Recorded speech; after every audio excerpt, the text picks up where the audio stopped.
Tá, vou gravar esse vídeo aqui de introdução e o outro é adaptação do celular em um vídeo só. Fica mais fácil aqui. Lembrando que esse slide é da faculdade, do professor. A intenção aqui é só ajudar aí o entendimento do processo, tá? Então o ideal também é estar lendo o livro aí para poder estar complementando algumas informações. Então aqui vem só separei os que importa mesmo, os conceitos, né, de fisiopatologia, que é a ciência que estuda o mecanismo de alterações aí patológicas, e a gente vai ver que tem síndromes aí que são associadas a sinais e sintomas.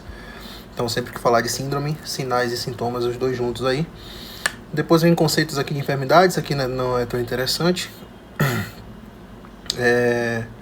Isso aqui também não. Então aqui sim, os agentes etiológicos podem ser biológicos, podem ser físicos e podem ser químicos, ou seja, bactérias como biológicos, vírus, né, fungos e etc. Já a força, ele chama de força física, agentes físicos são traumas, queimadura, radiação, e os químicos são venenos, álcool, por exemplo, agrotóxico. Tudo isso aí são agentes que acabam aí impactando no processo patológico, certo? Então, agentes etiológicos são os causadores das enfermidades.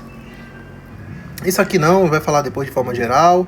Aí ele fala lá de patogenia, define como a sequência de mecanismos celulares e tissulares que tem lugar entre um movimento inicial com o agente etiológico. Então, sequência de mecanismos de células que estão relacionados com os agentes etiológicos, mas isso aqui não é tão interessante.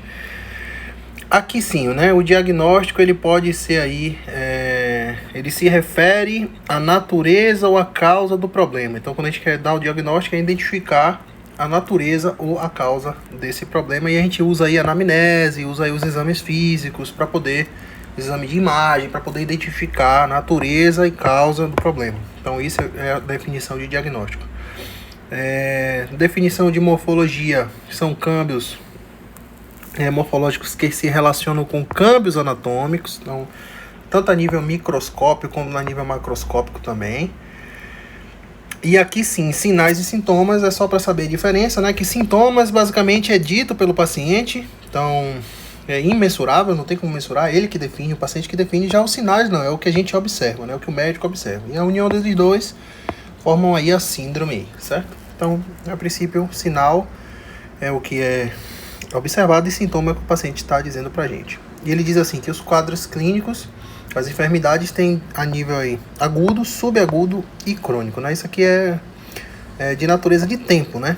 E aqui a gente aprendeu lá que era horas, dias, enquanto aqui o crônico é meses, semanas, e subagudo aí tá no meio dos dois aí. Já sobre prevalência, que a gente viu lá na parte também de epidemiologia, né, o que é uma prevalência, onde diz que assim, padece a enfermidade por um período cronológico, ou seja, prevalência é aquela enfermidade que prevalece, tipo diabetes, aquilo que você tem e ela vai com você para a vida toda, ela prevalece. Enquanto a incidência, a gente se refere ao que? A casos novos aí, certo? E mortalidade, a gente já viu que a taxa de mortalidade, a princípio é só isso aqui que tem nesse slide aqui, né, de interessante que eu separei. Só conceitos básicos que eu acho que não vai cair na prova também, mas tá aí no slide. Aí sim a parte de adaptação celular. Voltando aqui pro início, eu separei umas coisas aqui importantes. Que aí vai falar aqui, lembrando que é da faculdade o slide, tá? Falando de atrofia, hipertrofia, hiperplasia, metaplasia e displasia. Eu trouxe até o outro slide aqui, ficou até melhor esse slide aqui da outra professora, porque dá pra ver tudo de uma forma só. Então a célula está lá tranquila, né, como ela falou, e aí recebe esse estímulo que eu falei que poderia ser biológico, né, químico ou físico. E o que acontece é que essa célula vai tentar se adaptar a esse estímulo, certo? De que forma ela vai se adaptar? Ou mudando sua forma, através da metaplasia, mudando o número de células por hiperplasia, se hipertrofiando ou atrofiando. Então, a gente vai ver lá que a atrofia é mediante a pouco estímulo, hipertrofia é a muito estímulo. E aqui esses dois se referem ao crescimento em hipertrofia da célula, enquanto a atrofia é a redução do tamanho da célula. Quando parte para hiperplasia, aí sim é o crescimento do número de células. E já a metaplasia é a modificação dessas células. Elas passam a mudar, né? A ter outra característica. E o que acontece é que no processo de mudança, que eu falei, que é mais células e muda a sua forma, isso acaba tendo que envolver o processo aí de alteração genética, porque a célula, para entrar nesse processo de hiperplasia e metaplasia, precisa passar por divisão mitótica. E isso, toda divisão mitótica, como a professora falou, corre o risco de sofrer um dano ou uma mutação a nível do DNA. Então, hiperplasia e metaplasia ocorre modificação a nível do DNA. E aí sim, essas células podem sofrer uma displasia, né, se transformar em displasia, que a gente vai ver lá que é a nível mais microscópico, também possui dano de ADN, e neoplasia, né, que são aí as mutações a níveis de tumores benignos e malignos, que já é algo mais aí descontrolado. Aqui ainda é uma produção ainda controlada, mas quando entra no processo de neoplasia, começa a produzir de forma desordenada. Então esse é um macro assim, né, para a gente entender a visão geral aí de quem sofre alteração de DNA, mutação e por quais processos essa célula passa aí, certo? Então displasia e neoplasia são formas aí atípicas, né? Aí voltando aqui, aí ela vai fazer essa introdução, né, falar que atrofia no número acaba aí uma célula que baixa como é que chama? É uma célula que sofre baixo estímulo, então ela acaba atrofiando, enfim, aí vem as definições aqui uma por uma, fica mais fácil, certo? Ela diz aqui que essas células elas são capazes de se adaptar e também depois que elas se adaptam, ou elas são capazes de se adaptar a estímulos. E quando esse estímulo é cessado, né, quando cessa esse estímulo, ela pode voltar à sua forma aí original, certo? Forma normal. Aí vem falando aqui primeiro de atrofia. Ela diz, atrofia é diminuição, como eu falei, do número, do tamanho da célula, daquela célula ali, onde sofre o quê? Diminuição da carga de trabalho, né? Pressão direta. Aí diz ali, risco sanguíneo, baixa nutrição, falta de estímulo de hormônios também, ou de estímulo também neuronal, certo? O neural. Enfim, então, tudo que baixa o estímulo faz com que a célula não funcione, acaba provocando a atrofia. Lembrando que a idade também acaba provocando aí uma atrofia, justamente aí por conta do processo mesmo de envelhecimento, tanto das células cerebrais, como também de órgãos dependentes de estímulos hormonais, certo? Aí vem dizendo assim, ó, aqui dá um resumo bem geral, né? A atrofia patológica ocorre devido à falta de estímulo hormonal, baixa nutrição, risco sanguíneo, carga de trabalho, pouca carga, óbvio. O uso também, não usa a célula, atrofia, né? E também pressão direta também celular.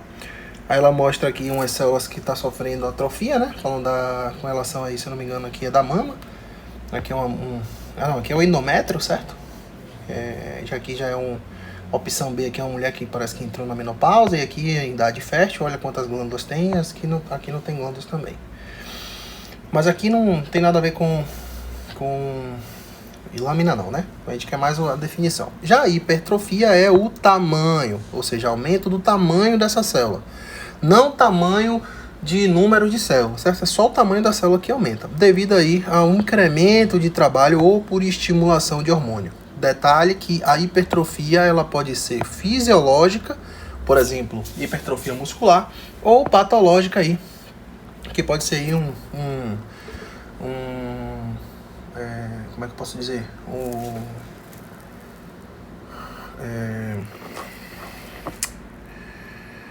Patológica de hipertrofia, a gente tem aí um aumento do tamanho de uma glândula aí, por exemplo, certo? Por exemplo, parodite, acho, não sei, aumento do tamanho da glândula aí. Aí diz assim, ó, aumenta a quantidade de proteínas plasmáticas, aumenta a retículo endoplasmático, aumenta o número de filamentos, de mitocôndrias, tudo isso aí faz com que essa célula aumente seu tamanho, porque aumenta todas as suas organelas ali para a produção. Aí ela mostra aqui um patológico aqui, o coração, pronto, como exemplo, tem a hipertrofia do coração, pelo esforço aí de tá fazendo muita contração, acaba hipertrofiando e não volta ao estado normal, né, que a gente aprendeu aí na outra aula para não misturar. Nessa aqui ela só quer mostrar a definição. Hiperplasia já é o número de células, né, causando aí um ritmo aumentado dessa divisão. Então, se a gente tem divisão celular, se a gente tem hiperplasia, a gente tem alteração no DNA, certo?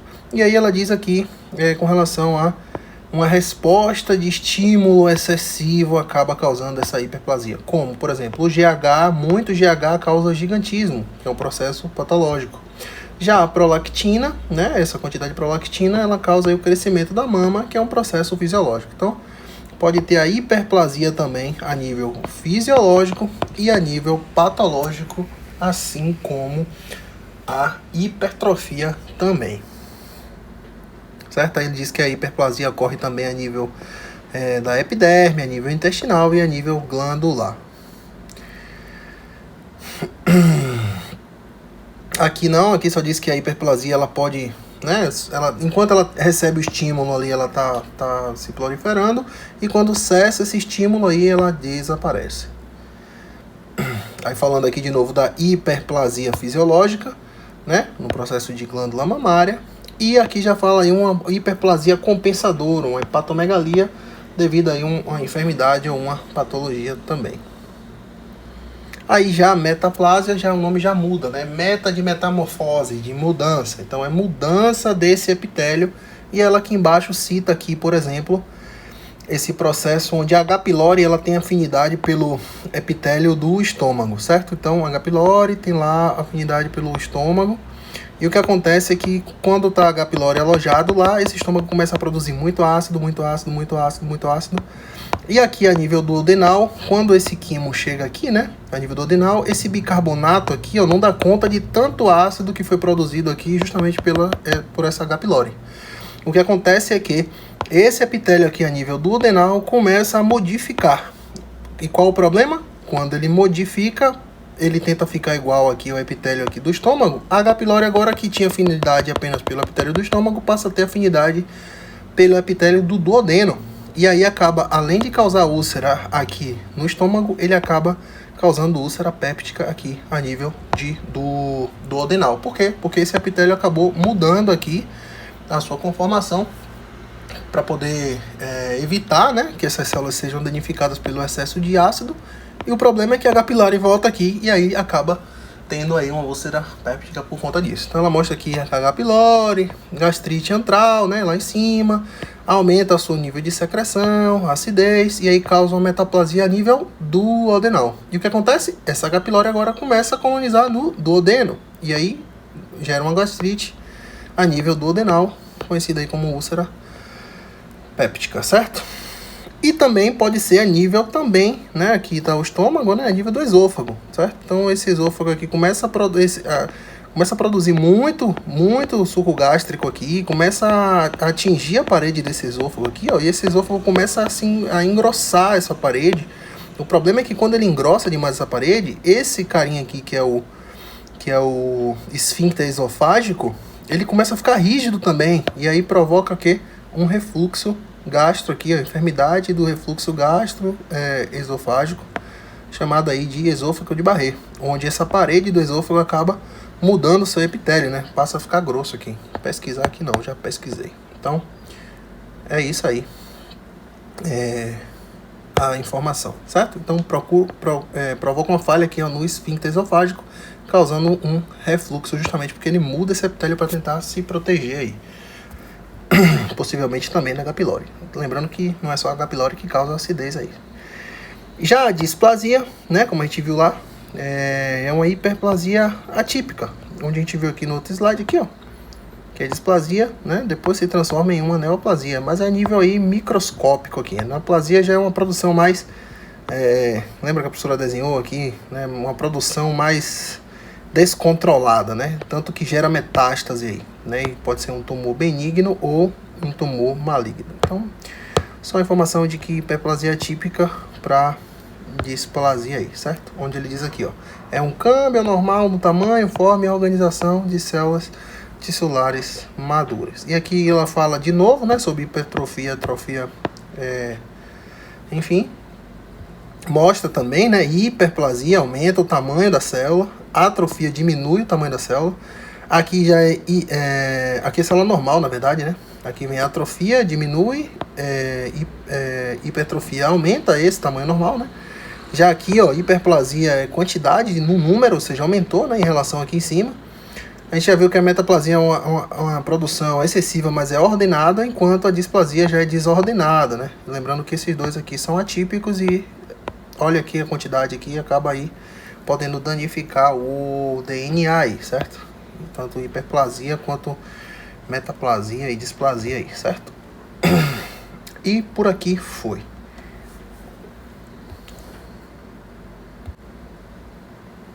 Aliás, não, ainda tem mais aqui. Aí aqui diz assim: essas causas de lesões podem ser por agentes físicos, pode ser pela radiação, agentes químicos, agentes biológicos e desequilíbrios nutricionais. Tudo isso daqui pode lesionar a célula e fazer com que ela se adapte, né? Fazer com que ela mude aí suas conformações. Então a gente tem uma foto aqui e ela diz assim: apoptoses, necroses e gangrena. Então, apoptose é pequeno, né? A nível aí celular, onde a célula precisa ou se regenerar ou se lisar aí por conta de algum processo patológico. Então, apoptose é a nível microscópico, necrose é um pouquinho maior, já a gangrena é um nível muito maior. A gente vê uma foto aqui de uma queimadura, onde tem um processo quase aqui de necrose aí, certo? Gangrena eu acho que é bem maior o tamanho. Ah, então ele é... aqui, ó, pronto, ela fez até o círculo aqui, ó. Menor, médio e maior, certo? E conclusão é que acabou o assunto aí, basicamente é isso aí. É bom olhar no livro aí também, dar uma lida no livro, mas aqui é só para ter uma noção geral aí do processo. Tamo junto.